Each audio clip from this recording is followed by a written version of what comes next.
অনেকেই জানো তো অভিনয় করে, তারা বোঝে না যে তাদের অভিনয়টা হবে না, তাও করে।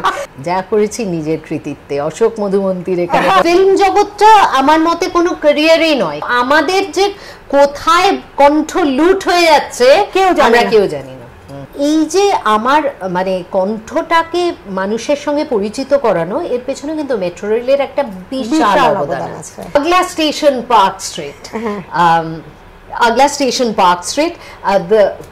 The next station is Park Street. The door will open on the left side. সমস্ত অনুষ্ঠানটির সংযোজনার দায়িত্বে ছিলেন, অসাধারণ সংযোজনা করেছেন বলে আমার যে সহ সংযোজিকার নাম, আমার কোথাও নাম নেই, কিন্তু আমিও যে সমান দায়িত্বে ছিলাম, সেই পদের যে গরিমাটা ছিল সেটা এখন আর তার নেই। নমস্কার, নিবেদিতা অনলাইনে আপনাদের স্বাগত। আজ আমার সঙ্গে যিনি আছেন তার পরিচয়টা আমি কিভাবে দেব জানি না, তার কারণ হচ্ছে যে এইটুকু বললেই হবে আমরা অনেক দিনের বন্ধু। মানে আমি তখন স্কুল আর মধুমন্দিনী তখন কলেজে। এই সময় থেকে আমরা গান শেখা শুরু এবং তারপর থেকে বন্ধুত্ব চলছে। তবে ওর পরিচয়টা মানে আমি কি বলবো, বাচিক শিল্পী, অধ্যাপিকা, কি বলবো তোমাকে, না সঙ্গীত শিল্পী, মানে কোনো একটা ওনার পরিচয় নয়। আর তার চেয়ে সবচেয়ে বড় পরিচয় হচ্ছে ভীষণ সুন্দরী একজন নারী। আরে বাবা, মধুমন্তী, তোমাকে স্বাগত। হ্যাঁ, তোমাকে অনেক ভালোবাসা এবং স্বাগত। তোমার যারা দর্শক বন্ধু প্রচুর আছে, তোমার ভিউয়ার্স, তাদের সবাইকে তুমি আপন করে নিতে পেরেছো এবং সেই আপন করে নেওয়ার জেরেই আপনাদের সকলকে আমি প্রণাম, নমস্কার, শ্রদ্ধা, ভালোবাসা জানাই। ভীষণ ভালো কথা বলে। আর আমি যে জন্য একটুখানি আজকে একটু টেনশনে আছি যে আমি ঠিক মতো করে জিজ্ঞেস করতে পারবো কিনা মধুমন্তীদিকে। শোনো, আমাদের দুজনের এটা আড্ডা, তার মধ্যে থেকে যা কথা বেরিয়ে আসবে। হ্যাঁ, তোমার মেয়ে তো এখন খুব ভালো কাজ করছে মধুমন্তীদি, সেখান থেকেই শুরু করি। একদম। আমি ওকে দেখেছি অপরাজিততে, দুর্গা হতে, ওকে আমি জল থই থই ভালোবাসাতে দেখেছি, রেগুলারলি কাজ করতো। হ্যাঁ, তো মানে এই সবে শেষ হলো, এখন ও কিছু করছে, মানে নতুন ওর এখন একটা ছবি চলছে, হেমন্তের অপরাহ্ন, যেটা নন্দনে চলছে। হ্যাঁ, সেখানে ওর একটা খুব বড় ভূমিকা আছে। ও পাপিয়া বলে একটি মেয়ে করছে এবং এইখানে মানে অশোকের ছবি বলেই হয়তো এই সুযোগ পেয়েছে ও, কারণ এই বয়সে এসে এইরকম একটা চরিত্র করার সুযোগ হয় না, যে এই চরিত্রের মধ্যে না অনেকগুলো লেয়ার আছে। কেননা ও একটি মেয়ে অভিনয় করছে, মফস্বলে থাকে, পাপিয়া। এবার সেখানে ওর নিজেকে ভাঙতে হয়েছে, কারণ ওর ইমেজটা বা ওর বড় হওয়া বা ওর প্রেক্ষিতটা তো খুব শহুরে। তারপরে হচ্ছে যে সে অভিনয় শিখতে আসে একটা মফস্বলের নাটকের দলে, তারপরে আস্তে আস্তে ওর একটা বিবর্তন হয়, ও অভিনয়টা শিখতে শুরু করে, তখন ও নাটকে অভিনয় করছে। সেটা একটা লেয়ার, যেখানে একটা নাটকের চরিত্র হিসেবে অভিনয় করছে। আর সেই সঙ্গে আরেকটা লেয়ার হচ্ছে যে নাটক থেকে ওকে একজন শহরের ডিরেক্টরের চোখে পড়ে যায়, তখন ও সিনেমায় করে। ও নাটকের চরিত্র, তারপর ও সিনেমার চরিত্র, তারপর সিনেমার থেকে সিরিয়ালের চরিত্র, মানে এইরকম অনেক রকমের ভাঙা গড়া। এটা ওর বাবার প্রোডাকশন পার্ট, কিন্তু ডিরেকশন মেইনলি ওর অশোকেরই গল্প। তো অশোক দত্ত এখন এসআরএফটিআই তে এতদিন ছিল, ও ডিন, ও ছিল ডিন ছিল।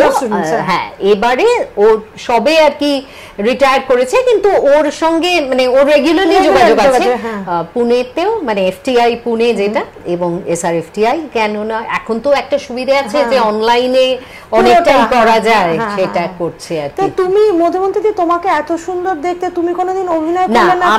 আমার না মানে অনেকেই জানো তো অভিনয় করে, তারা বোঝে না যে তাদের অভিনয়টা হবে না, তাও করে। আমার ঈশ্বর ওইটুকু বোধ দিয়েছিলেন যে ওটা তোমার জায়গা নয়, ওটা পারবে না তুমি করতে। তবে হ্যাঁ, শ্রুতি নাটক করতে আমি খুব ভালোবাসি, জানো তো, মানে যে কোনো যেটা কণ্ঠস্বর দিয়ে যে অভিনয়টা, সেটাই আমি কমফোর্টেবল, কিন্তু এই হাত পা নেড়ে পারবো না। ওটা হলো, অফার তো প্রচুর এসছে, হয়েছে ছোটবেলায় দূরদর্শনে কিছু কিছু করেওছি, কিন্তু আই ডিড নট এনজয়। তুমি কি জানো এখন অনেক উপস্থাপিকা আছেন যারা কবিতা শিখে বিদেশে কবিতা পাঠ করেন? হ্যাঁ, এটা শেখে কি করে? আমার কাছে এটা একটা বড় প্রশ্ন। দেখো মানে প্রচুর ছেলেমেয়েরা তো আমার কাছে আসে, আমাকে একটু অ্যাঙ্কারিং শেখান, একটু কবিতা শেখান। এইটা কিছুতেই বোঝা যায় না যে আমি কলেজে ইংরেজি সাহিত্য পড়াই, সেটা শেখানো যায়, সেটা পড়ানো যায়, কিন্তু কবিতা নিজের বোধ থেকে বলতে হয়। তারপরে ধরো অ্যাঙ্কারিং এ তোমার পরিস্থিতি কি হবে তো তুমি জানো না, তো সেক্ষেত্রে তোমাকে মানে একেবারেই উপস্থিত বুদ্ধি দিয়ে, একেবারেই তোমার এতদিনকার যে পড়াশোনার ভান্ডার সেখান থেকে বার করে ঝুলি থেকে করতেই হবে। এগুলো কি করে আমি শেখাবো বলো তো? মানে অনেকেই শেখান, কিন্তু আমি এখনো বুঝতে পারি না যে কি করে শেখাও। না অ্যাঙ্কারিংও শেখাই না, মানে আমি মানে কি শেখাবো সেটাই হচ্ছে আমার প্রশ্ন। আমার শিখতে হয়নি। তুমি তো আবৃত্তি, তুমি শ্রুতি নাটক করো, শ্রুতি নাটক এবং কবিতাও বলি। এবার কবিতাটা মানে আমি মানে সেই অর্থে আমার যেটা মনে হয় যে এটা এরকম ভাবে বলা উচিত, কারণ কবি তো সব কাজ করে দিয়ে গেছেন, আমার তো 5% কাজ আর কি, সেইটুকু আমি করার চেষ্টা করি। আমি একটা কথা বলি, যেমন ধরো ব্রততী তো একটা পুরোপুরি একটা অন্য ঘরানা নিয়ে এসছে। হ্যাঁ একদম, এবং ওটা অ্যাপ্রিশিয়েট করতেই হয় যে ও যে ঘরানাটা তৈরি করেছে এবং যেটা এস্টাবলিশ করেছে। একদম তাই।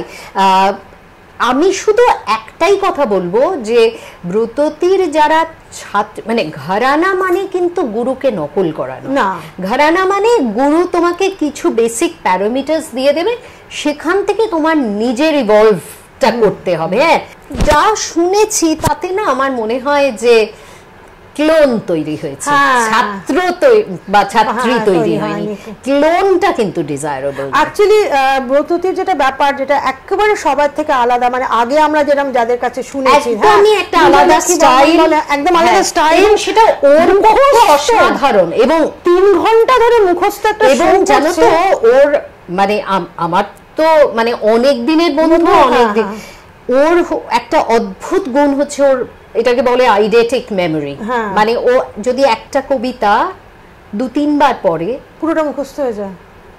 এটা একটা ভগবান প্রদত্ত, একদম ঈশ্বর ওই আইডেটিক মেমোরি তো সবাইকে দেন না। এবং আমি যেটা শুনতে মানে রবীন্দ্র সদনে শুনে আমি মানে স্তব্ধ হয়ে গেছিলাম যে কন্টিনিউয়াসলি একজন মহিলা, তার পিছনে আলো সরছে, তার কোনো কিছু নেই, মাথায় কিচ্ছু আসছে না, অনর্গল বলে যেত, সামনে কিছু নেই, কিন্তু একদমই তাই, মানে একদম দুটো হাত ফাঁকা বলে যাচ্ছে। মানে কতটা কনফিডেন্স থাকলে এটা পারে লোকে, কিন্তু ওর ক্লোন তৈরি হচ্ছে বলছো, সেটা ঠিকই বলছো, খানিকটা কাইন্ড অফ একটা ক্লোন তৈরি হচ্ছে, কিন্তু ওর মতো কিন্তু আর মানে দ্বিতীয় হলো না, এটাও সত্যি। হ্যাঁ, ওর মতো কিন্তু দ্বিতীয় হওয়াটাও ডিজায়ারেবল না, এরপরে যে হবে সে আবার অন্যরকম হবে, তাই না?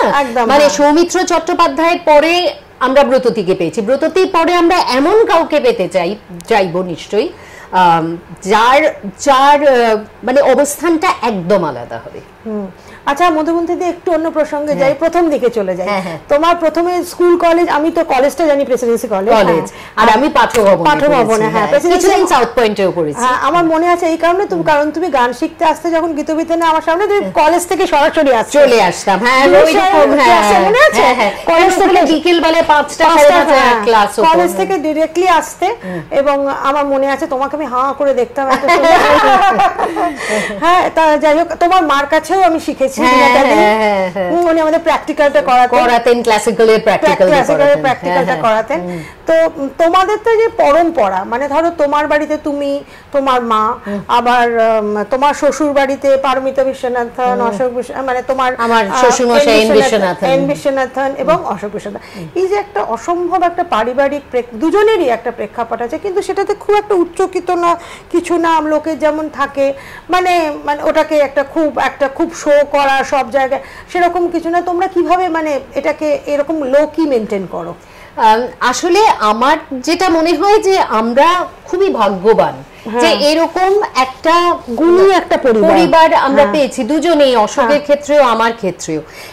কিন্তু এটাতে তো আমাদের কৃতিত্ব কিছু নেই, তাই না?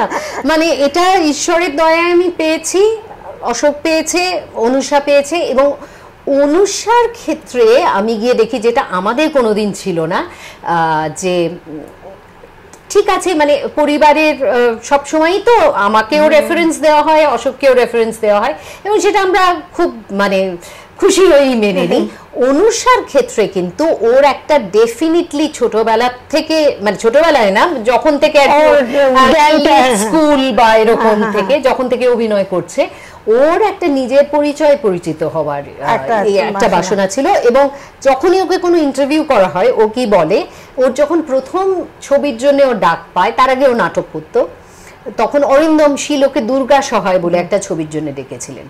তো এই নাটকের একজন অ্যাক্টর বা কেউ আর কি নাটকের দলে, সে অরিন্দম শীলের এডি ছিল, অ্যাসিস্ট্যান্ট ডিরেক্টর ছিল, সে রেফার করেছে যে এই মেয়েটিকে নিতে পারেন। তো ও গেছে, তার শুধু অনুষা বলেছে, বুঝতে পারিনি। যখন বলেছে এই তোর পুরো নাম কি, বলছে অনুষা বিষ্ণু। তুই কি অশোকের মেয়ে? ও তখন অরিন্দম জানতে পেরেছে যে ও অশোক মধুমন্তীর মেয়ে। তো এইটা অনুষা সব জায়গায় বলে যে যা করেছি নিজের কৃতিত্বে, অশোক মধুমন্তীর এখানে সেইটাই আর কি। না দেখো, নিজের কৃতিত্বেই করতে হয়, নয়তো থাকে না, মানে একটা জায়গায় অবধি হয়তো পুশ করে হয়, কিন্তু তারপরে নিজেকে পারফর্ম তো করতে হবে। আরেকটা জিনিস হচ্ছে যে এই জিনিসটা না, তুমি এই শব্দটা ব্যবহার করলে পুশ করা, এটা কিছু মানে ঈশ্বর আমাকে যেমন অনেক কিছু দিয়েছেন, আমার অনেক কিছু দেননি। তার মধ্যে অশোককেও দেননি, আমাকেও দেননি। আমরা মানে এরকম ইন্ট্রোভার্ট লোক, আমরা দুজনেই, আমরা যে আদৌ পারফর্মিং আসতে পেরেছি, এটা আমার কাছে একটা বিরাট মানে বিস্ময়ের জায়গা। দ্বিতীয়ত হচ্ছে যে এই কখনো নিজেকে একটুখানি বলবো, মেয়ের কথা তো দূরের কথা, বলতেই পারবো না, নিজেকেও কোনোদিন বলতে পারিনি, কোনোদিন না। বলতে পারলে জানি না, এখন এই বয়সে এসে মনে হয় কি আর এমন হতো।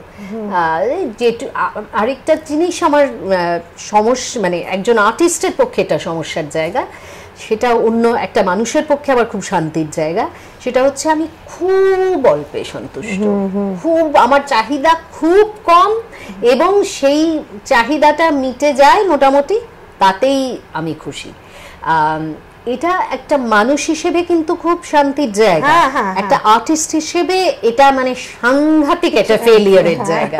তো এইটা আমার সমস্যা বলতে পারি। তোমার মুখটা বোধহয় এই জন্যই এত সুন্দর আছে। আচ্ছা মধুমন্তী দি, তোমার একটুখানি ছোটবেলাটা, তোমার পড়াশোনা, এইগুলো তুমি একটু বলো, কোথায় করেছো, কোথায় পড়াচ্ছো, পড়িয়েছো? হ্যাঁ, আমি পাঠভবনে পড়তাম, তারপরে প্রেসিডেন্সি কলেজ, তারপরে ক্যালকাটা ইউনিভার্সিটি। আর পড়ানোটা না, আমার খুব সৌভাগ্য হয়েছে, মানে আমার এমএর রেজাল্ট বেরোনোর 2 মাসের মধ্যে আমি একটা অ্যাপ্লাই করি বিশ্বভারতীতে, চাকরিটা পেয়ে গেলাম। আচ্ছা, মানে সেই জন্যে আমার এই জীবনে কোনোদিন যে এমএ পাশ করে কি করব এটার আমার কোনোদিন ভাবতে হয়নি। তো বিশ্বভারতীর তো একটা সেন্ট্রাল ইউনিভার্সিটি, সেখানে প্রথমে পড়িয়েছি, তারপরে আমি পড়িয়েছি বর্ধমান ইউনিভার্সিটি। এটা আমি জানতাম, 3 দিন করে যেতে তুমি না? 3 দিন হচ্ছে তোমার স্ল্যাক্স সেশনে, আর এমনিতে 4 দিন। সো এইটাতে আমার মানে ওটা একটা খুব interesting period of my life. কেননা এই ট্রেনে ডেইলি প্যাসেঞ্জারি করাটা যে কি মানে কষ্টকর তো বটেই, কিন্তু সাংঘাতিক ইন্টারেস্টিং, এবং আমাদের একটা অদ্ভুত ট্রেনের বন্ধুত্ব তৈরি হয়েছে। কতক্ষণ লাগতো তোমার যেতে? তো অনেকক্ষণ লাগতো সময়, তুমি বেশি লাগতো না, জানো তো। আমরা যেতাম, অনেকেই যেতাম শান্তিনিকেতন এক্সপ্রেসে, ফার্স্ট স্টপ বর্ধমান, 11:30টার মধ্যে পৌঁছে গেলাম। ধরো ওখান থেকে আমরা একটা রিক্সা করে চলে গেলাম, আবার রিক্সা সাথীও থাকতো আর কি, মানে আমরা সবাই নামলাম তো বর্ধমান ইউনিভার্সিটির এত প্রফেসর নামলাম, তারপরে আমরা কে কার সঙ্গে রিক্সায় যাব সেগুলো ঠিকই আছে আর কি মোটামুটি। তারপরে কলেজ ইউনিভার্সিটি গেলাম, আর ইউনিভার্সিটিটা ক্যাম্পাসটা ভাবা যায় না, গোলাপবাগ এত সুন্দর। তো ওখানে তো ওই বড় বড় তোমার ওই লেকস আছে না, সেগুলো ভীষণ সুন্দর। আর তো যাই হোক, তারপরে ওখান থেকে ধরো বেরিয়ে গেলাম 4টের সময় ইউনিভার্সিটির থেকে, আবার সব একসঙ্গে মিলে এক ঝাঁক এলাম। ধরো 5টা 5:15 একটা কি ট্রেন আসতো, আমার এখন নামটা ভুলে যাচ্ছি, সেটা আবার ওই 6:30টার মধ্যে পৌঁছে যেত। 1.5 ঘন্টা লাগতো। এবার তারপরে আমরা সবাই মানে আমরা একসঙ্গে ট্যাক্সি করে বাড়ি চলে আসতাম। হ্যাঁ হ্যাঁ। এটা কতদিন চলেছে? এটা 3 বছর। এটা 3 বছর। আর বিশ্বভারতীটা? বিশ্বভারতীটাও প্রায় 2 বছর ধরো। বিশ্বভারতীতে আমি যাতায়াত করতাম না, ওখানে বাড়ি মানে বাড়ি ভাড়া নিয়ে থাকতাম। আর ওখানে সব থেকে যেটা মজা হতো, ওখানে তো তোমার ভোরবেলায় মানে, এবং যেহেতু আমি সব থেকে জুনিয়র মোস্ট ছিলাম, একদম ঝাঁট দেওয়ার কাজটা আমাকে দেওয়া হতো। মানে 6:30 থেকে ক্লাস শুরু হতো, and I am not a morning person. তো 6:30 থেকে আমার ক্লাস হতো, তো ন্যাচারালি আমার তাড়াতাড়ি শেষ হয়ে যেত, 12টার মধ্যে শেষ হয়ে যেত।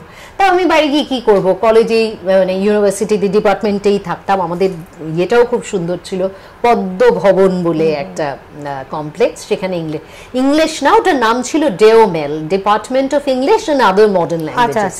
তা তোমার এই যে অ্যাঙ্কারিংটা তো আমি অনেক দিন ধরে, দূরদর্শনে তো আমি তো অনেক দিন মানে অনেক ছোটবেলায় এরকম দেখেছি। তো এইটা তোমার কবে থেকে শুরু হলো?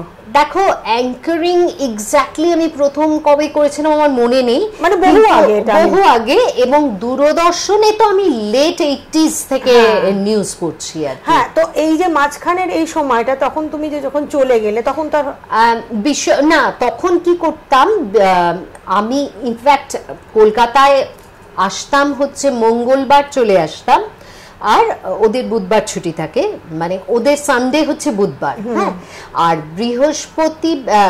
শুক্রবার সকালবেলায় ভোরবেলায় একটা ট্রেনে করে আমি চলে যেতাম। সো আমার কাছে ক্লিয়ার বুধ বৃহস্পতি 2 দিন ছিল। এর মধ্যে একদিন আমি রবীন্দ্র ভারতীতে যেতাম পার্ট টাইম করতে, তার একটা বিশেষ কারণ ছিল। সবাই আমায় বলতো, এবং অসাধারণ প্রিন্সলি পেমেন্ট করতো 250 টাকা, যেটা আমার গাড়িতে যেতে আসতেই তেলের খরচ তার থেকে বেশি হতো। আর কোথায় জানো, তোমার ওই সিথি ছাড়ি আর কি। হ্যাঁ, সো মানে ওদের এমারেল্ড বাওয়ার ক্যাম্পাস। তারপরে তুমি বর্ধমান ইউনিভার্সিটি পরে, বর্ধমান ইউনিভার্সিটিতে যখন পড়াতাম, ম্যানেজ করতে কি করে? তুমি দেখছি আমি গ্র্যান্ড হোটেলে গেলাম, তুমি বলছো আমি ওখানে গেলাম, তুমি অ্যাঙ্কার হয়তো মানে তুমি পড়াচ্ছো কি করে হচ্ছে, মঙ্গল বুধ বৃহস্পতির মধ্যে যদি না হতো তাহলে হয়তো বিশ্বভারতীতে ছুটি নিতে হতো। কিন্তু এরকমও আমি করেছি যে মানে ধরো এক ছুটি নিলাম না, ওই ভোরবেলায় একটা ক্লাস নিয়ে কলকাতায় চলে এলাম, প্রোগ্রাম করলাম, করে পরের দিন আবার ভোর 4টায় উঠে 5টায় মানে 6টার ট্রেন ধরে আবার বিশ্বভারতী পৌঁছে গেলাম। মানে যখন তুমি এই কাজটা মানে একই সঙ্গে পড়ানোটা এবং এই অ্যাঙ্কারিংটা করেছো, তখন কিন্তু মানে সত্যি আমার এক সময় মনে হতো কখন পড়ায় আর কখন অ্যাঙ্কারিং করে। মানে তখন যে পরিশ্রমটা আমি করেছি এখন আমি ভাবতেই পারি না যে ওটা আমি করতে পারি, কিন্তু করেছিলাম বলে দুটোই ছিল। বর্ধমান থেকে কলকাতায় আসার চেষ্টা করনি কখনো? হ্যাঁ, তো করতে করতেই তারপরে আমি কলকাতায়, ইতিমধ্যে আবার বর্ধমানে যখন পড়াতাম তখন যাদবপুর ইউনিভার্সিটিতে আমি আবার ইভিনিং এ পড়াতাম। তো আলটিমেটলি তুমি কলকাতায় সেটেল হলে কবে? কলকাতায় তারপরে আমি 92-তে আমি কলেজ সার্ভিস কমিশনে অনেক আগেই ইয়ে করেছিলাম, মানে যখন আমি বিশ্বভারতীতে যখন ওই সময়টাই আর কি সব ইন্টারভিউজ গুলো দিচ্ছি তখন দিয়েছিলাম, কিন্তু ওদের যা হয় কেস কাছারি হয়ে অনেক দিন পড়েছিল। 5-6 বছর পরে যখন আবার খুললো তখন আমাকে পোস্টিং দিল। যখন পোস্টিং দিল কলেজে, তখন আমার বাবা মা সবাই মিলে বলল, ইউনিভার্সিটি ছেড়ে কেউ কলেজে পড়ায়? হ্যাঁ, কিন্তু আমি দেখলাম যে কলেজটা হচ্ছে আমার বাড়ির থেকে 5 মিনিটের রাস্তা, আর পে স্কেল 1। হ্যাঁ, সো সেটা কলেজটা কি হলো তোমার? ওই এখনো ওই কলেজেই আছি, মুরলীধর গার্লস কলেজ। তাই তো সুবিধে হলো বলো। ওটা ছাড়া মানে দেখো একটা বয়স অবধি এই ছোটাছুটিটা করা যায়, আর এমন তো নয় আমাকে তো প্রোগ্রামই ছাড়তে হতো, আমি তো আর কলেজটা ইউনিভার্সিটি ছাড়তে পারতাম না। আমি সেই তুমি তো পড়ানোটা ছাড়তে পারতে না, তোমার ক্রমাগত অনুষ্ঠান ছাড়তে হতো এবং হয়েওছে। তো সেই কারণে আমি দেখলাম যে এটা, কিন্তু এটা আমার বাড়ি ভীষণ বিরুদ্ধতা করেছিল। ওদের মতে হচ্ছে, কারণ আমার মা চিরকাল ইউনিভার্সিটিতে পড়িয়েছে, তো সেই জন্য ওরা ভাবতেই পারে, ওদের কাছে ওরা একটু এইসব ব্যাপারে না খুচুর। কলেজ। তোমার মেয়ের পড়ানো একাডেমিক্সে একদম একাডেমিক্সে ও না মানে she is a very good writer, হ্যাঁ ও ভীষণ ভালো লেখে। আর ও যাদবপুর ইউনিভার্সিটিতে ইংলিশ মানে মাস্টার্সও করেছে, মানে গ্র্যাজুয়েশন অ্যান্ড মাস্টার্স। যাদবপুরে তো চান্স পাওয়াটাই একটা এবং সত্যি কথা বলতে কি আমি তো ক্যালকাটা ইউনিভার্সিটির আন্ডারেই এতকাল পড়াচ্ছি, এখন আমাদের সিবিসিএস সিসিএফ হওয়ার পরে অনেক চয়েস দেওয়া হচ্ছে। যাদবপুর সেটা বহুকাল আগের থেকে করছে, ওদের যা কোর্স অফার করে সেগুলো ভাবা যায় না আর কি। হ্যাঁ, এবং কিন্তু সেই রকমই ওরা যখন নেয় তখন মানে 10 প্রথমত তো জেনারেল সিট একদম এই কটা, আর সারা কোথা থেকে না কোথা থেকে দেয়। এবং তো যাই হোক সেটাও পেয়েছিল, লেখে ভালো বলেই পেয়েছে হোয়াট এভার। তো ও ইংলিশে খুবই ভালো রেজাল্ট করেছে, মানে ও পেয়েছে 7 মানে ইউনিভার্সিটি মানে পোস্ট গ্রাজুয়েশনে ওর ইয়ে ছিল 76%। হ্যাঁ, এবার আমরা ওকে অনেক হাতে পায়ে ধরলাম যে তোমরা ঠিক আছে আমরা মানে লোন নিয়ে নেবো বাইরে পড়তে যাওয়ার জন্যে, কিন্তু ও সেটা করলো না, ও রাজি নয়। মানে ওর তখন এইটার মধ্যে ঢুকে গেছে। তোমার মনে হয় না যে পড়াশোনা করে অর্থ উপার্জনটা ইজিয়েস্ট ওয়ে? হ্যাঁ, আর এই এখন হয়তো আর নয়, কেননা চাকরি পাওয়াটাই খুব মুশকিল। হ্যাঁ, কিন্তু তবুও মানে এই ফিল্ম জগতের তুলনায় তো ফিল্ম জগৎটা আমার মতে কোনো ক্যারিয়ারই নয়, কারণ এর থেকে ইনসিকিউরিটি বা যে কোনো, আমি যদি মনে করি যে আমি শুধু গান গেয়ে বা আমি শুধু অ্যাঙ্কারিং করে জীবন আমার হবে না, চলবে না, আমার সংসার চলবে না। আর তোমার মেয়ে তো বাংলা ছবি করছে, তোমার বর বাংলা ছবি একজন যথেষ্ট নামী পরিচালক, তো তুমি আমাকে বলো বাংলা ছবির অবস্থাটা এখন কেমন? আমার তো মনে হয় যে কেউ যদি মনে করে যে আমি শুধু বাংলা ছবিতে অভিনয় করে বা বাংলা ছবি ডিরেক্ট করে বাংলা ছবির ইন্ডাস্ট্রিতেই শুধু কাজ করব, তাহলে কিন্তু তার কপালে অনেক দুঃখ আছে। মানে এটা একটু সর্বভারতীয় স্তরেই ভাবতে হবে, কিন্তু সর্বভারতেও যে দারুণ অবস্থা তাও কিন্তু নয়। মানে যারা বম্বেতেও কাজ করতে যাচ্ছে তারা দেখছে সমস্ত কাজ আউটসোর্সড হয়ে যাচ্ছে অন্যান্য জায়গায়। আরেকটা যেটা বিশাল সমস্যা, যেটা মানে সারা পৃথিবীতে সমস্যা, সেটা হচ্ছে এআই, আর্টিফিশিয়াল ইন্টেলিজেন্সের জন্য সমস্ত শিল্পীরা মার খাচ্ছে। ফলে সে যেভাবেই তুমি ধরো, আজকে অরিজিৎ সিং তার কণ্ঠস্বর নকল করে এআই করছে, সে তার জায়গা থেকে সুপ্রিম কোর্টে গিয়ে বিচার পাচ্ছে, কিন্তু আমি তোমাকে বলছি আমারই হয়েছে। আমি একটা ভয়েস ওভার করতে গেছি, এবার ভয়েস ওভারটা কিন্তু আমার বেঁচে থাকার একটা বড় জায়গা। হ্যাঁ, অনেক করতে মানে ওইটা করে কিছু তো রোজগার হয়। এবার সেই ভদ্রলোক যিনি আমাকে করাচ্ছেন তিনি বললেন, আমি না আপনার ভয়েস স্যাম্পল নিয়ে এআই দিয়ে এটা করিয়েছিলাম, কিন্তু আমার কানে ঠিক লাগলো না, সেই জন্য আমি করাচ্ছি। এবার উনি আমাকে এটা বলে উনি আমায় প্রফেশনালি করালেন, কিন্তু সবার তো এই অনেস্টিটা থাকে না। আমি জানিও না আমার ভয়েস স্যাম্পল নিয়ে কত ভয়েস ওভার হয়ে যাচ্ছে।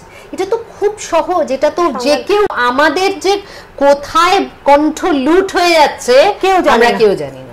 সত্যি। আচ্ছা, একটা কথা জিজ্ঞেস করি, ওই মেট্রো রেলের কথাটা তোমার তো? শোনো, এই মেট্রো রেল নিয়ে না অনেক ঘটনা হয়েছে।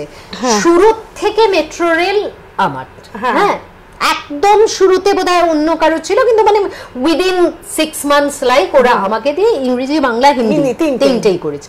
তার আগে বোধহয় ইংরেজি বাংলা হিন্দি 3 জনকে দিয়ে করেছিল, সেটা ঠিক ভালো লাগছিল না বলে আমাকে দিয়ে করিয়েছিল। তখন কিন্তু আমি মানে মধুমন্তীর নাম অত কেউ জানে না। তো এই যে আমার মানে কণ্ঠটাকে মানুষের সঙ্গে পরিচিত করানো, এর পেছনে কিন্তু মেট্রো রেলের একটা বিশাল অবদান আছে। সেই এবার এটা তো চলেছে, নতুন স্টেশন হয়েছে, আবার আমি করেছি। তারপরে যেটা হলো যে এগুলো সমস্ত মেট্রো রেল থেকে আমাকে ডিরেক্টলি যোগাযোগ করতো। এবার ওরা কি করলো, ওরা এগুলো সমস্ত কোম্পানিজদের দিয়ে দিতে, ইভেন্ট ম্যানেজমেন্ট অমুক তমুক, এখন যা হয়েছে, হ্যাঁ মাঝখানে মিডলম্যান বেড়ে গেছে। তারা দেখবে কি মধুমন্তী মৈত্র এক্স টাকা নেবে, তার অনেক কম টাকায় আমি যে কোনো কাউকে দিয়ে করিয়ে দেবো, তাতে আমার লাভের অংশ বেশি থাকবে, সেটাও খুব একটা ন্যাচারাল ব্যাপার। এবং কিন্তু মেট্রো রেল তো এটা আপত্তি করতে পারতো। এইটা নিয়ে অনেক বিতর্ক হয়েছে এবং মানে ফ্রন্ট পেজ নিউজ হয়েছে। এবার আমার বক্তব্য হচ্ছে যে আলটিমেটলি আমার তো এখানে কিছু করার নেই, মানুষজনের একটা দুঃখের কারণ হচ্ছে, অনেকে এসে কমপ্লেন করছে। আমার মানে এরকম হয়েছে যারা মেট্রোয় ট্রাভেল করে, আমার কলেজেরই যারা মেট্রোয় আসে, পরিষ্কার তোমার গলাটা বলে যেত, সেটা যেত।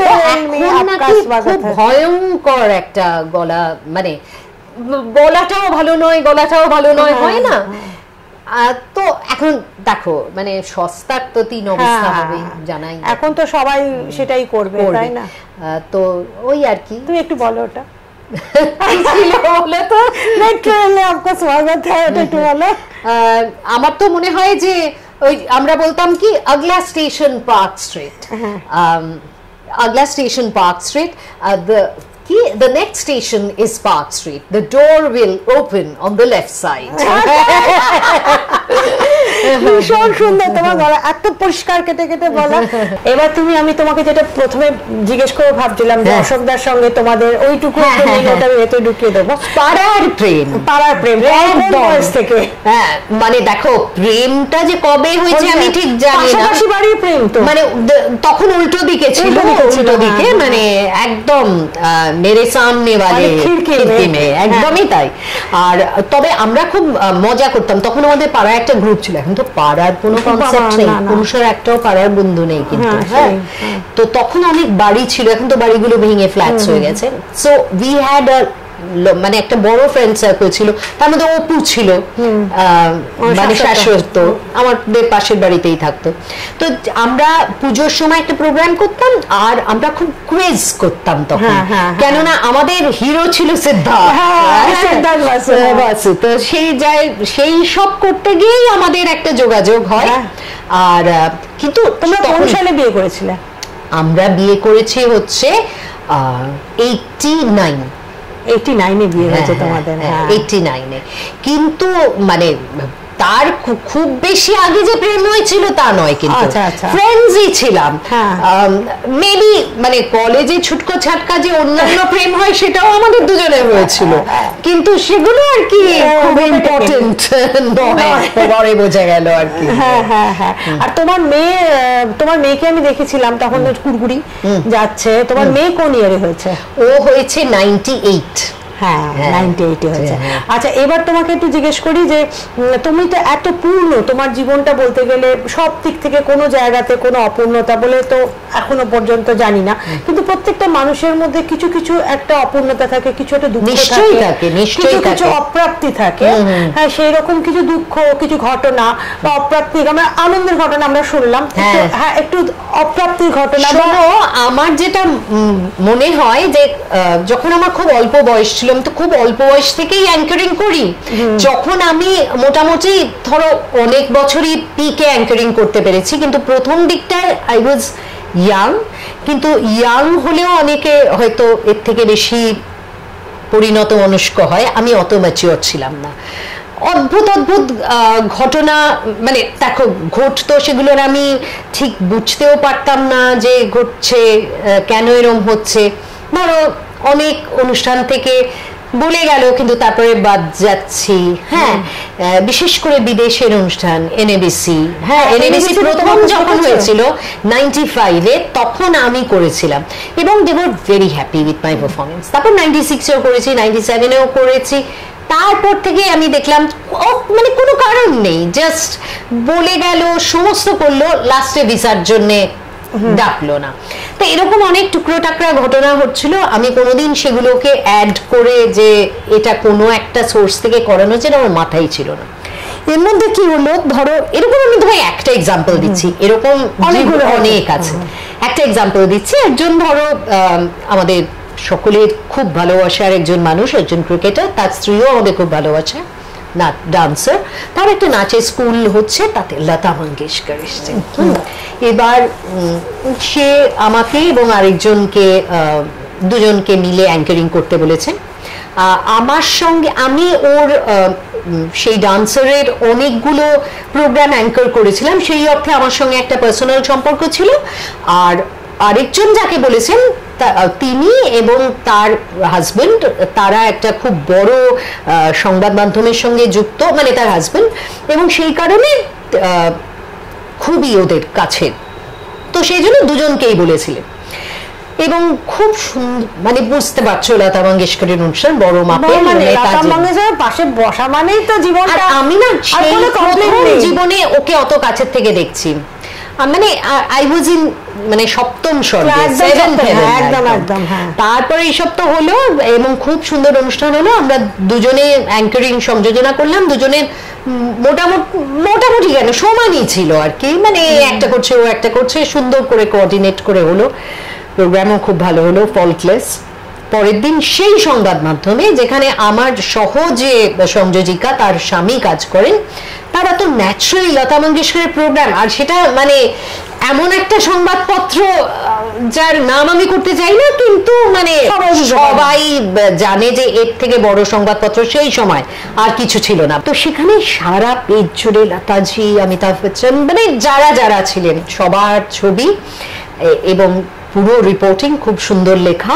শেষে লেখা সমস্ত অনুষ্ঠানটির সংযোজনার দায়িত্বে ছিলেন, অসাধারণ সংযোজনা করেছেন বলে আমার যে সহ সংযোজিকার নাম, আমার কোথাও নাম নেই, কিন্তু আমিও যে সমান দায়িত্বে ছিলাম।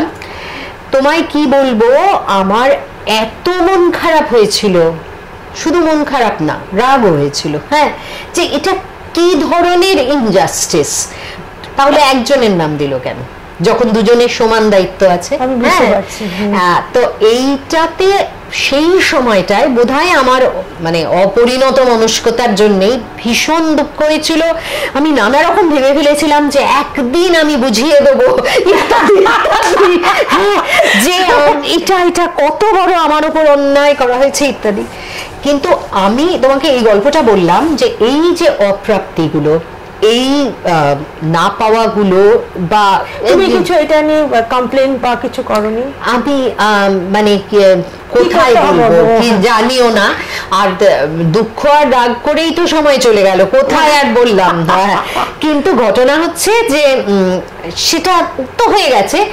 আমি এখন যেটা বুঝতে পারি যে ওই মানে আমি যদি মানে আমার সামগ্রিক এক্সিস্টেন্সে দেখি, ওই অপ্রাপ্তি, ওই ছোটখাটো না পাওয়া, অন্যায় যাই বলো না কেন, সেগুলোর কোনো সিগনিফিকেন্সই নেই।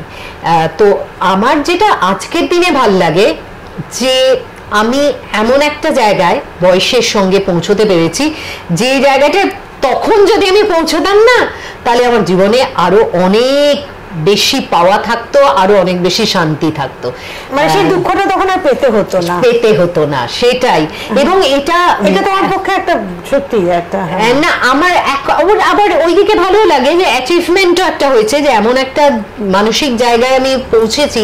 এই অবস্থানটা এটা অবশ্য আমি যারাই পারফর্মিং আছে তারাই, তাদের জীবনে এরকম ঘটনা ঘটবে এখন আমি বুঝতে পারি।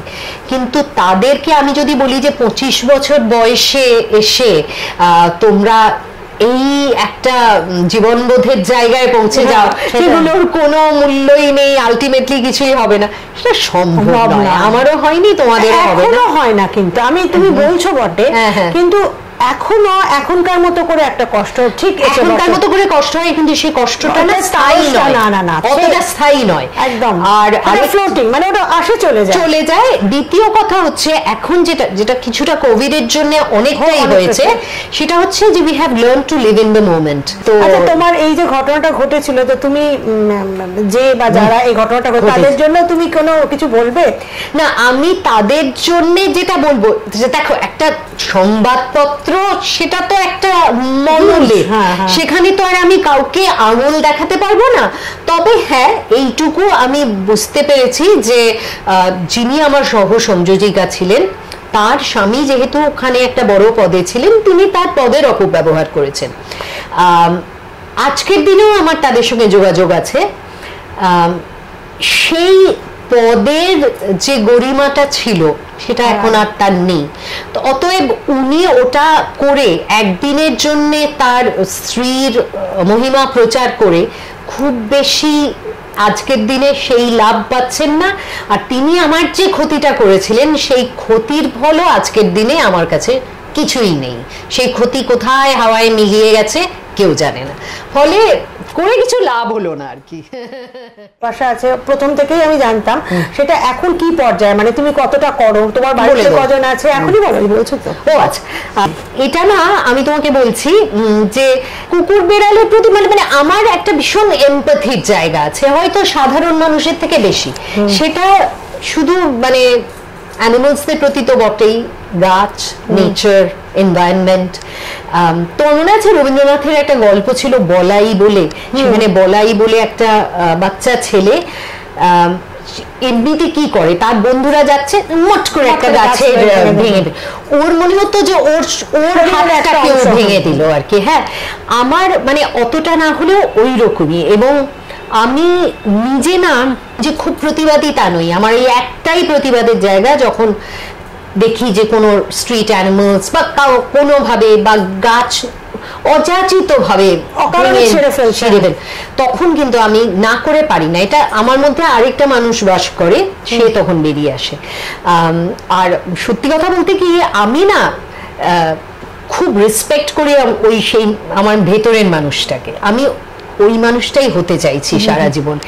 এই বয়সে এসে ওই মানুষটার কাছাকাছি আমি আসতে পেরেছি। জীবনে তো এত সমস্যা, এই সমস্যাগুলো থেকে কি হয়, মানুষ ডিপ্রেশনে চলে যায়। আমারই যেমন একটা বিশাল অ্যাংজাইটির প্রবলেম আছে, রাতে ঘুম আসতে চায় না। এইগুলোকে কাউন্টার করার কিন্তু একটাই রাস্তা আমি দেখেছি।